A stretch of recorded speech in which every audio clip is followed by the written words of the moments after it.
So, what happens when the folks betting on a game are the same people who can rig the score? It's a fascinating question, right? Well, today we're diving into an amazing paper that explores exactly that, a hidden vulnerability in the very markets designed to predict our future. I mean, we all try to guess what's coming next, but what if you could actually put your money where your mouth is? Think about it. Placing a bet on whether a new iPhone will launch on time, or if a certain bill will pass in Congress. And that's exactly what prediction markets are for. They're these incredible tools for gathering the wisdom of the crowd. But, and this is a big but, it creates a really tricky problem. What if the people placing the bets are also the players on the field, with the power to, influence the final outcome? And that's really where our story kicks off. So let's get right to it. Can these markets actually be rigged? This is not just some academic thought experiment. The fear of this exact thing has actually shut down huge projects because, well, when it goes wrong, the stakes can be unbelievably high. In fact, this very concern completely derailed a major US government project once.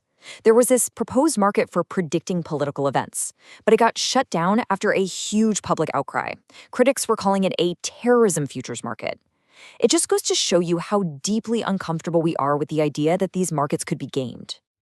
The core problem here has a name: outcome manipulation. Now, this isn't just about having some insider info. No, this is about having the power to act on that info, to go out and directly change the result you're betting on. And you see this potential conflict everywhere in the real world. Think about it. A political aide betting on a vote they can whip, or a referee who can make a game-deciding call, or even a software engineer who can bet on a release date that they, personally, are in charge of hitting. The potential is all around us. So, to really get a handle on how this all works, the researchers built a simple model, like a little game. Let's break it down and meet our players. We're going to boil this whole thing down to a market with just two key people who can both trade and influence the outcome. We'll call them Alice and Bob. Okay, so the game has two parts. First, you've got the market stage. Alice goes first, she makes her trade, then Bob gets his turn.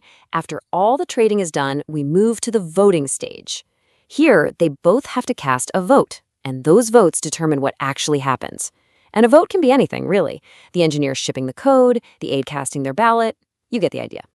Now, here we go. This is the absolute key to this entire puzzle. It all comes down to one single little uncertainty. There's a chance Bob might not trade at all. He always votes, but he doesn't always place a bet. And this one thing creates two different versions of Bob.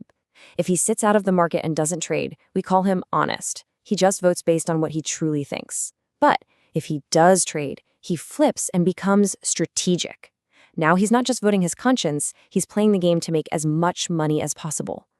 Alice, by the way, is always strategic since she always trades first. And believe it or not, this single variable, the chance that Bob might just be an honest guy who doesn't trade, it creates two completely different realities, a real tale of two worlds. And this, right here, is the biggest takeaway from the paper. On one side, we've got the informative world. This happens when Alice thinks Bob probably isn't going to trade. Since she can't count on him to play along, she's forced to trade based on her real info, which makes the market price a pretty accurate prediction. But on the other side, we have the collusive world. If Alice thinks Bob is likely to trade, her best move is to send him a secret signal with her trade, basically inviting him to team up, rig the outcome, and split the profits. In this world, the market price is just a tool for their conspiracy, not a real prediction at all. So the whole point is that the market's entire purpose, whether it's a useful forecasting tool or just a rigged game, it all flips based on one single number, that crossover probability of Bob deciding to get in on the action. All right, let's look a little closer at these two different outcomes. How, exactly, does a market that's supposed to be about information turn into a secret backroom for collusion? So how does this whole collusion thing work? Well, in that collusive world, Alice doesn't bet on what she thinks will happen. Instead, she deliberately moves the price to a very specific level. This isn't a prediction, it's a coded message, like a secret handshake. When strategic Bob sees that price, he gets the signal, and then they can perfectly coordinate their trades and votes to drain every last penny of profit out of the market maker. And when they do collude, do they split the profits 50-50? Not even close.